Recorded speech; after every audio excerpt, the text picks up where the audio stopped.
Hey guys, and welcome back to my channel for those of you who are new here.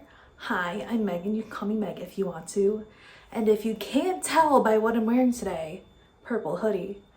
Today is the long-awaited review of Young Royals Season 2. I know, it's been about, oh my god, it's been about a month since Season 2 was released. I could not watch it the day that it was released because of grad school, and then as soon as I got to watch it right afterwards, I basically I got sick, so my voice was kaput for about a week and a half at least. So we're just getting to the review now. I'm sorry to make you wait so long, but hey, better late than never. Anyways, let's get into it. So if you don't know what Young Royals is, it is a Netflix Nordic show that premiered last July, and it is a coming of age story all about Prince Wilhelm of Sweden, played by Edvin Reading, and it is all about his time at Hillerska School. Hillerska boarding school, where he is sent to after an unfortunate video him surfaces online and makes its rounds. And it is at Hillerska where Wilhelm meets Simon, played by Omar Rudberg, and they strike up a romance. And the whole conflict is not that Wilhelm is attracted to Simon, it is not that he's attracted to a boy. His entire conflict is because he is a prince. We also have storylines in season 1 surrounding Felice, who is also a student at Hillerska. She and Ville went to preschool together. We have a storyline around Simon's sister Sara, and also storylines around Ville's cousin August.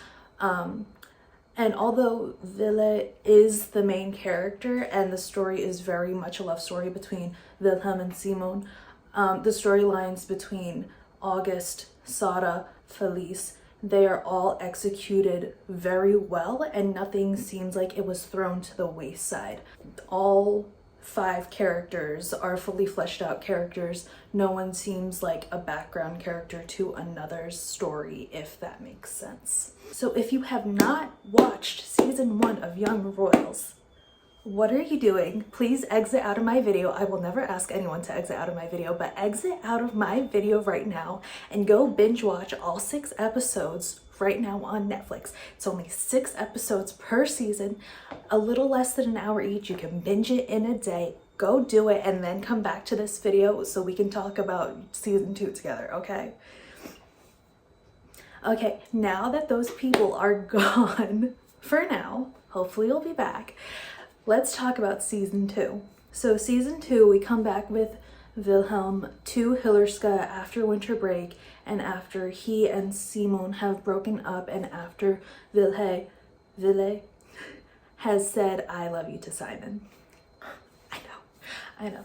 So season 2, again, we start off with Wilhelm, and he's in a very dark place right now. He can't trust his mom. He can't trust his cousin August. He and Simon are no longer really on speaking terms right now because of everything that has gone down. And, you know, he really doesn't have a lot of people in his corner at this moment. So a lot of his storyline in season 2 is the steps that he takes to try and win Simon back, as well as extracting his own personal revenge against August, and again, dealing with the pressure of being crown prince. Now, Simon, on the other hand, is trying to move past everything that has happened in season 1. He's trying to move on. He's trying to move on past Ville, past the video, and with that comes a new love interest for him in the name of a boy named Marcus, who works at Hillerska. But as I said about season 1, the heart of Young Royals is that it is a love story between Wilhelm and Simon, so they can't stay apart forever, right? And as you can imagine, with all of these intertwined plot lines, a lot of drama ensues.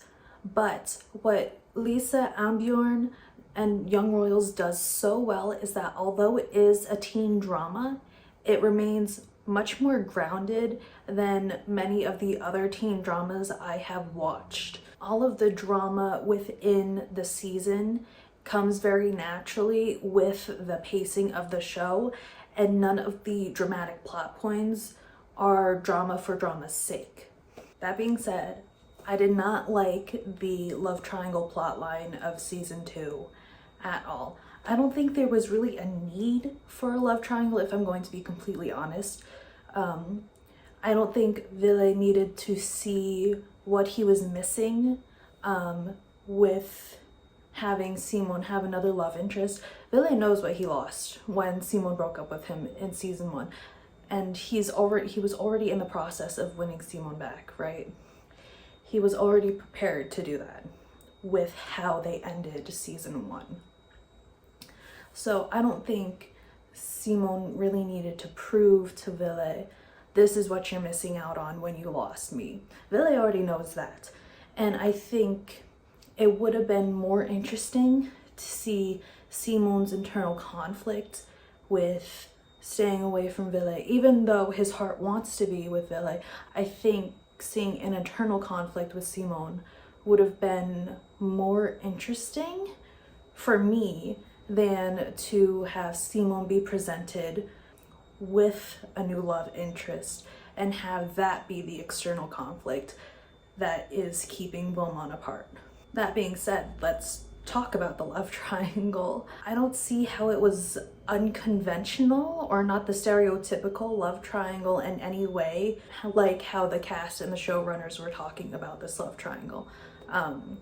You know, Simon being at the center of this love triangle, he had two options. He had Wilhelm, the harder route to take, or Marcus, the easier route to take.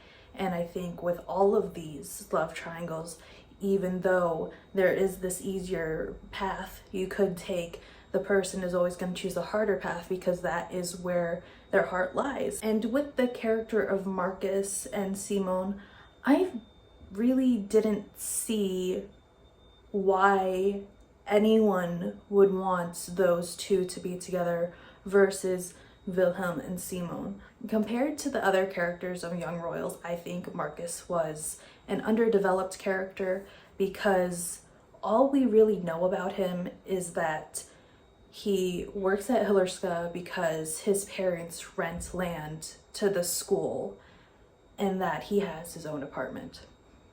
That's all we know about him, really. And that his mom and Simon's mom know each other. That's all we know about him. And to have that compared to the core five, who are extremely developed characters, yes, I know they had an entire season worth of character development, it just falls flat in comparison, especially when you're introducing a new character. I think if they wanted us to really see Simon's conflict between choosing between Marcus or Wilhelm, we needed to get to know Marcus a little bit better. He needed more screen time, and we just didn't get that. And to expand upon that, going into the season, the established fandom already didn't like Marcus because we knew he was going to be a new love interest for Simon. We knew he was going to be an obstacle in the way of Simon and Wilhelm getting back together. And if you wanted to win over your audience, with Marcus's character, if you wanted the audience to love him or even love to hate him like we do with August, right? We needed to understand his character's motivations more, and I'm not sure if I understood Marcus and why he wanted to be with Simon. I needed a bit more to their initial attraction than just, I heard you singing in your bedroom, so I came to hear you listen. I needed a bit more than that because, yes, although that mirrored how Wilhelm and Simon met, with Ville smiling for the first time when Simon sings in season 1, I think the attraction with Ville and Simon in that moment wasn't just that Simon had a great voice, which he does, but it's also because he didn't let his bullies or the hecklers in the audience bring him down. He sang louder. And then even beyond that, Simon basically roasted Ville's family. and Simon treated Ville like an actual person and not just the crown prince. And there was that aspect of the attraction too, and I didn't get that when Simon and Marcus interacted. I think it was just shown to us so clearly what the attraction there was between Willem and Simon, that you really, if you wanted us to even feel the tension there between Simon choosing between Marcus and Wilhelm with who he wanted to be with, we needed that same amount of detail and care to be put into the relationship between Simon and Marcus. Now, going back to talking about the character of Marcus himself, he suffers from what I'm going to call nice guy syndrome, where he can't do anything bad because he's a nice guy. And he can't ever own up to the mistakes he made because he's a nice guy. I'm a nice guy, so I would never do that. And it's kind of gaslighting in a way for the other character. Because the nice guy, Marcus in this case, doesn't own up to any of his faults. And I think because of that, he's an easily hateable character, especially for the pre-established fandom. Because although, let's compare Marcus for a second to August. August, very hated character, but we love to hate him because we can understand his motivations. Can't exactly understand Marcus's motivations. And that's, I think, where the central problem with Marcus's character lies, and the whole Marcus of season 2 lies. Moving on from the character of Marcus and the love triangle plotline, my other biggest issue with season 2 was that Felice really didn't have her own character arc throughout season 2. We see in season 1 that she has a lot of conflict with her mother and trying to live up to the standards her mother wants her to be at. She needs to be pretty, have straight hair, be the right weight, be Lucia, because there's been 4 generations in her family of Lucias, and she needs to ride because 4 generations of her family ride at Hillerska. We don't see really any of that conflict with Felice in season 2 at all. When we meet Felice again in season 2, she's decided to give up riding and she's wearing her hair natural. Both great character developments for Felice, that she's starting to live her life the way she wants it, but we see all of those decisions that Felice has made off screen in the time between season 1 and season 2. And I would have rather liked to see that character development happen in season 2 rather in the time that we don't see them. What we do see of Felice in season 2 I really liked. I'm glad that she's there for Ville, and I'm glad to see the development of her friendship with Sara. But again, those 2 plot points for Felice, she shares with 2 other characters. Nothing about those 2 plot lines that Felice is involved in is solely hers, and I think she deserves a plot line for herself. And that conflict that Felice has with her parents, specifically her mother, it could have been carried out throughout season 2 with Felice selling Rousseau, but instead that conflict right there, it only affects Felice and Sada, when I think you could have at least seen like texts between Felice and her mom, or even like Felice's Instagram at one point on the screen about like her announcing to her Instagram followers that she's like giving up riding or something, because we know Felice has that following on Instagram from season 1. And the other thing that bothered me about season 2 was the pacing of the 6 episodes this season. I feel like there was too much time with Wilhelm and Simon apart than they were together. They get together by the end of episode 4, and with all of the plots that happened up to that point, I think they could have gotten together by at least episode 3, because of how Simon already realized his feelings, or not even realized his feelings, but came to terms with his feelings for Wilhelm as opposed to Marcus. And especially thinking about everything that happens within not even the last 2 episodes, but the last episode, all of that drama that happens in episode 6. I think could have been spread out more between the 6 episodes, because at times, especially with episode 6, it felt kind of rushed in my opinion with how slow the season started. I don't think there was enough build-up with the beginning episodes that warranted how much happened in episode 6 as opposed to everything else.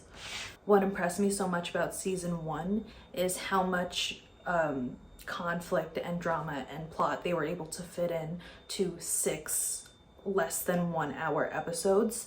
And I think compared to how well that was handled in season 1, season 2 was not up to par with that.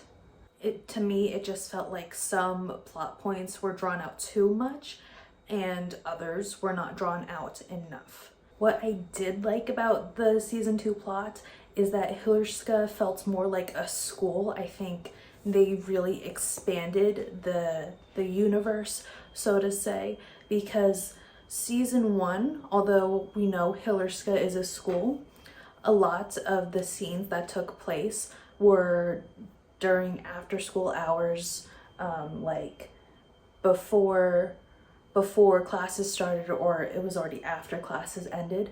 But season 2, we really got to a look into the student life at Hillerska, and I really liked that aspect of it. It made Hillerska feel more real in that sense. And like I've said before, what I love so much about Young Royals is how it's grounded in reality. Another thing that I absolutely loved with season 2 is that a lot of the side characters, so not our core 5 of Wilmon, Simone, August, Sara, or Felice, got more character development, like with Stella and Frederica, with Niels and Vincent. I loved seeing how those characters have developed between seasons 1 and 2. I liked that even though they are side characters with minimal screen time, they still had fascinating character arcs from season 1 to season 2 and within season 2 alone. Now I will say that to me, some of the stuff with Stella and Frederica and Nils, it kind of felt like fan service to me, but that's not a bad thing. I was actually really happy with that. But as soon as I saw the direction that those characters were going in, to me it felt like fan service, which again, it's not a bad thing. Maybe those characters were always intended to be that way and I just didn't read the signs. But I saw a lot of fans asking for those kind of plot points for those characters. I'm trying to be vague to avoid spoilers, but I think at this point I'm fine with saying spoilers. But I didn't see that happening for those characters, and that's why it felt like fan service to me. But again, not a bad thing. Actually super happy with how those characters turn out. I feel like it goes without saying, but I'm gonna say it anyway, that I am so impressed with the acting by all of the core 5 actors in this series. Every time I watch, it just blows me away. The depth that they understand their characters and the tiny little mannerisms and things that they do with these characters, just, it's so good. There's something, I can't explain it yet. I'm not exactly sure what happens with the switch, but Omar does something with his body language and how he just holds himself as Simone that is so inherently different to how he'll hold himself as Omar. And I can't exactly place my finger on what it is, but there's something that as soon as it happens, I'm like, that's no longer Omar, that's Simone. And it blows my mind every time that this is his first acting gig. Because I can't believe it. He does so well as Simone. And it's like, you can show me a picture of Simone, and then right next to it, you can show me a picture of Omar in the costume for Simone, but in the way that each holds themselves, I can immediately tell the difference, but I'm not sure what it is. I think maybe a little bit of it is that Simon's a little more turned in on himself. Just the way he carries himself, it's much more inside than Omar. I feel like he stands up straighter, he projects more confidence than Simon does, but Simon does not have a problem with confidence, I think. Anyway, I'm going on a tangent. If anyone can like articulate for me what they think happens with that switch when Omar gets into character, let me know down below, because like I really want to figure this out, but yeah. And then of course Edwin, I feel like he understands Ville so well. I can't believe he's only, how old is he? He's 4 years younger than, he's only 19. And he played this character when he was 17. That's so freaking impressive to me. Again, the depth that everyone brings to their characters just blows me away. I think Edwin portrays Ville's internal conflicts so well in his internal dialogue. He just shows that so well, not just even with his eyes and his body language.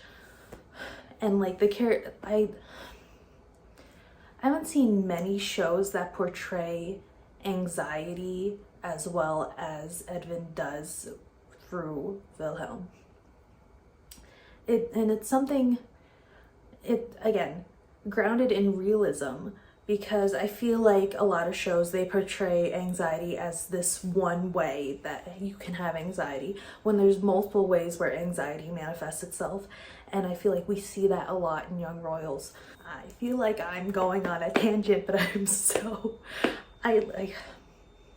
just so impressed with all of these actors that I have to like talk about them in this way, because it's so, yeah. And then Malte as August, the character we love to hate, but it's because of Malte's portrayal that we love to hate August so much. I think with a different actor, we would not have loved the characterization of August as much if it wasn't for Malte. And you know what I think Malte does so well with his portrayal of August is balance playing this asshole character and really embracing the unsavory bits of him, but then balancing that so well with the softer sides of the character that we get to see with his interactions with Sada, and from the first season with when he brings his walls down and talking with his mother, or being confronted with the idea of losing everything that he loves because he has to sell parts of Arnis if he wants to remain at Hillerska. I think that balance is why we love August so much. Again, being a well-rounded character, but also portraying that so well. And as always, Nikita gives such a solid performance as Felice.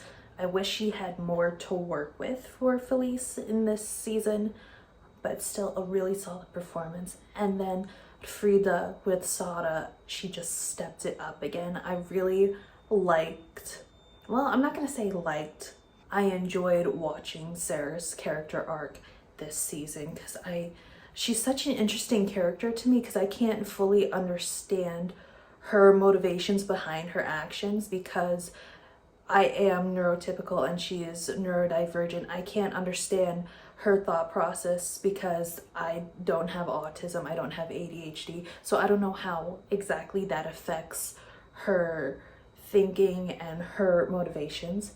But I want to understand her so much because of how Frida portrays Sada. I want to get inside Sada's mind and understand, because Frida's portrayal makes Sada such an interesting character. And then of course, what we all love to talk about when it comes to Young Royals, Wilmon. Season 2, it was more about them growing as people apart from each other than with each other. Wille needed to grow as a person, Simon needed to grow as a person before they could come back together as Wilmon, and I think that both of their character arcs were handled really nicely.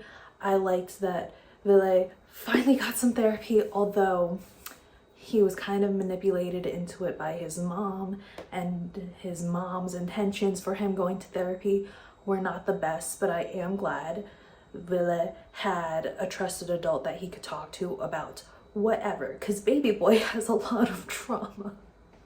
Did you see that Netflix Nordic posted a YouTube video, a compilation of every time Ville smiled in season 2, and the video was like a minute and a half, but then they posted another video of like sweet moments between August and Sada, and that video was longer than the compilation of Willie smiling.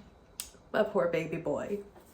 But anyway, I'm glad that Ville is worked on himself so much, and really showed that to Simon, and he showed that he can get out of this bubble that he was living in for so long, where he didn't even realize he was only thinking about himself and not other people. I'm glad that he learned to acknowledge how his actions affected other people. And then on Simon's side, I'm glad that he was able to process his emotions for Ville and everything that happened in season 1. However, I wish that season 2 would have addressed Simon's feelings about the video more. They didn't really touch on that at all. And for something so personal being leaked and having your face out there, I feel like that's a lot of trauma that they just didn't address whatsoever. Like, I feel like they kind of ignored how much that impacted Simon, because he was just going about his day-to-day living like it didn't affect him at all. I didn't really see a change in Simon when like he went to karaoke and was fine, more or less, being up there.